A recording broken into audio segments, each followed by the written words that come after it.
All right, recording is on. It's going to be our last episode for our Quality Education Global Goal podcast with me, Mr. David Cardona. I'll let David start us off with this one. Yeah, so in this episode, we just kind of wanted to go over everything we've talked about over the last four episodes, kind of give a quick summary of everything. Obviously, episode one, we talked about where we were when we started this, our previous experience in terms of volunteering with education. Episode two, obviously, we went into a lot of different specific organizations that we wanted to highlight as in the Tampa Bay area that can be very beneficial to when it comes to assisting with education in terms of tutoring, food drives, all that stuff. And then, of course, episodes 3 and 4, we had the great opportunity to interview two people in very important fields, one being veteran success at USF, getting that outlook, getting that mindset of the students, like in a situation where they're a veteran and they're trying to continue their education, enhance it, what goes into it. And then, of course, episode 4 was with the assistant uh, writing director for academic success. So talking a little bit about AI, talking about students enhancing their overall ability to write, ability to read, that sort of stuff, and being able to talk to him about what makes it difficult, how it's going in terms of tutoring nowadays with students, the outreach that they get, that sort of stuff. So obviously we've had a lot of information that we've dispersed throughout this podcast, and we're very happy that we've been able to have the podcast and just sort of talk about so many different uh, forms of assisting in education, because the biggest thing we always stressed in the first episode is that education is very broad. There's a lot of different ways that we can enhance it, we can help it, we can make it grow in our communities. So it was just important to get as many different ways as possible and as many different angles from it for us. Mm-hmm. And yeah, going off what Dave's talking about trying to learn as much as we can through this project. I think one of the major things that I took away from this project is just learning about all the different, both local and then like more like statewide activities that there is for improving education, especially because we're both seniors in college, so that's kind of like where a lot of people's like educational journey would end. However, there's still a lot of ways we can help others, those younger than us, those starting school, and also those who are older than us who might be trying to connect to other degree paths, like for their career through something like a on-site job training, vocational training, or getting their masters or doctorates. We found a lot of resources that have to do with those types of opportunities. And I think being able to do this podcast where it's a good way to kind of summarize, to get the word out, and maybe put people on to things they didn't know were there to help them. It's very crucial to that. Yeah, and you mentioned how we're both, seniors majoring in communication. So you would go into this not expecting to learn as much as we have in such a short amount of time. I mean, over the course of 2 months, we've been working on the podcast itself. We've been planning it for about three, well, almost four, really. And now that we've been able to see it grow into fruition and gain so much knowledge from the people we talked to, the uh, different organizations and foundations that we've researched, there's so much more to making the education system, both in our community and in the world, better than we both probably realized going into it. Because obviously, we had a lot of interest in this global goal specifically, and we weren't necessarily sure how we were going to approach it at the beginning. We knew we wanted to talk about, the different ways and what goes into it, where it's struggling, stuff like that. So now that we have finished it and we've been able to get that outreach with the two people we interviewed and doing all our research on these organizations, many different organizations, the Tampa Bay Hills Pinellas Foundation, guys like that, and just getting the word out on them, helping them grow, has allowed us to gain a lot more knowledge in this. And it's been beneficial to create this because the hope is that by having this podcast, you can help at least as long as at least one person sees it, we've already done our part. Like as long as we're getting the word out in some way to at least one person, and they can just tell that to another person, it just keeps going and going and going. That's really the biggest thing there, is that we're able to at least get one person to look at this stuff, look at what we've talked about, the different things we've talked about, what makes it important, stuff like that. That's the most important thing for me. I think is what I've gained. It's just how much we've been able to give to other people from this. Mhm.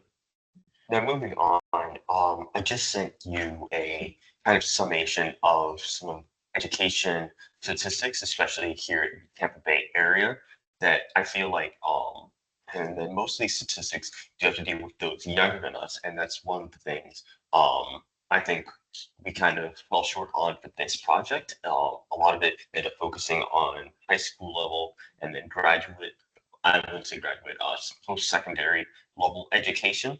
Um, so we didn't have a lot of time to focus on those younger than us and people in the field or in those types of fields. I know when we had the interview with Mr. Missouri, or I think it was Missouri, he spoke pretty briefly about his own experience being a parent to a third grader and how he's navigating educating the child, especially as a teacher here at USF, and then also using AI as a kind of learning tool instead of something that's like overall negative for the student.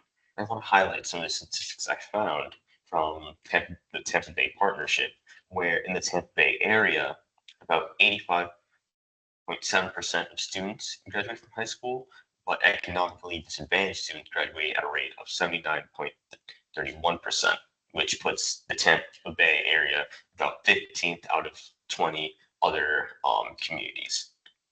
However, I don't want to only highlight the bad, as there have been some improvements in the Tampa Bay area, especially when it comes to younger students. So, for example, 53.57% third grade students are reading on level according to exams, which is up 6 points. And I'd like to see that because, especially after the COVID lockdown and quarantine, we saw a large dip in a lot of students' literacy and numeracy skills. So, seeing that in the Tampa Bay area, it's over 50% is good.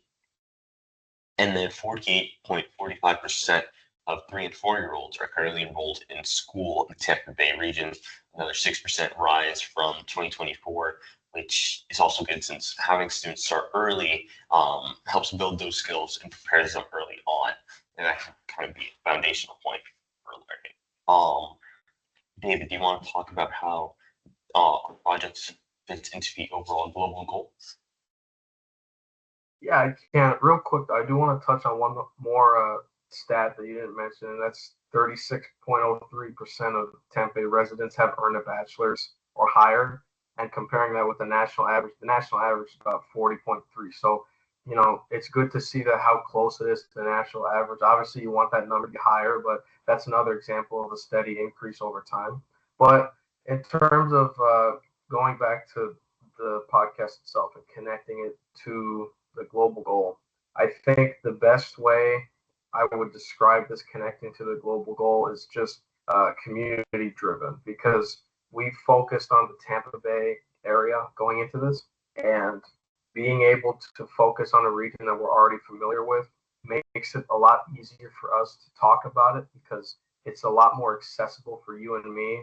And if it's accessible for you and me, there's a good chance that it's going to be accessible for a lot more people, because of the region being so big and continuing to expand. So I think connecting it to the global goal itself is obviously all about things like assisting, K through 12 and college, and creating stuff like after school programming, and, building on what the school already has, and assisting with reading and writing. So it kind of goes back to that sort of thing where it's so much, it's hard to just say it into one word. But I think that the idea of community is something that's within the global goal, regardless of what angle you're looking at it in, because having a community that works together to push it is what allows the education to get better, because you have a large amount of people focused on making it better for everybody, regardless of the grade level. So for me, I think the way we were able to connect it within the Tampa Bay community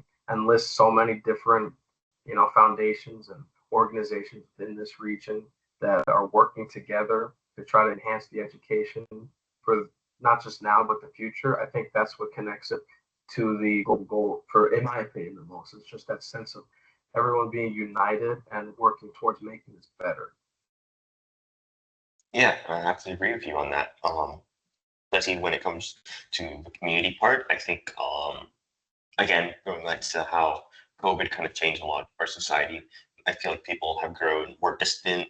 Not a lot of like community events, not a lot of people getting together, just overall as much. So I think it's very important to build like a strong sense of community because I think the saying is it like takes a village to raise a child, something like that.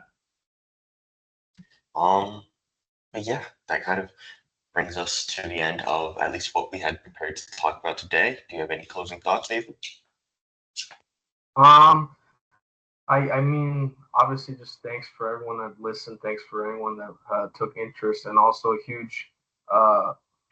We're very grateful for the two people that we interviewed. Cliff McAfee, I believe, was how he pronounced it, and then Will Ford Masri of the Academic Success Center and the Veterans Center. Obviously, that was something that when we went into this, we weren't sure if we were going to be able to interview multiple people, if we are going to interview one person, that kind of thing. So just getting them to be a part of this was a big deal, and we're very grateful for them. We're very grateful for just having this sort of platform, this outlet to be able to create this podcast. And obviously, the hope is that once this is published and once we have everything set up, we'll be able to help someone. At least it's a little like over dramatic, but the idea of like as long as one person sees it, it really is true because that all it takes is one, and then they can spread it, and then it just keeps going and going and going. So if we had made this and we could at least have one person, be affected by it and want to help in their community, I think it'll have been a success for me. But anyway, do you have any closing thoughts, Josiah, before we wrap this up? No, I think you did a good job with the conclusion. Um, but yeah, I think there's, like we said earlier, a very good assignment.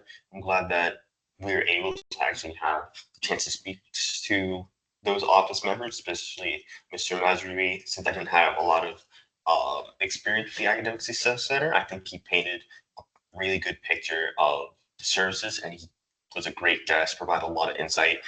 Very fun to talk to. But overall, yeah, I really had fun with this project. It was definitely, I don't want to say easier than I expected, but it definitely flowed a lot easier than I anticipated. Felt pretty natural once we started going. And of course, I want to give thanks to you, David, for being such a great partner throughout this whole process. But otherwise, yeah, that kind of brings us to the end. Thank you guys for watching. Yeah, thank you.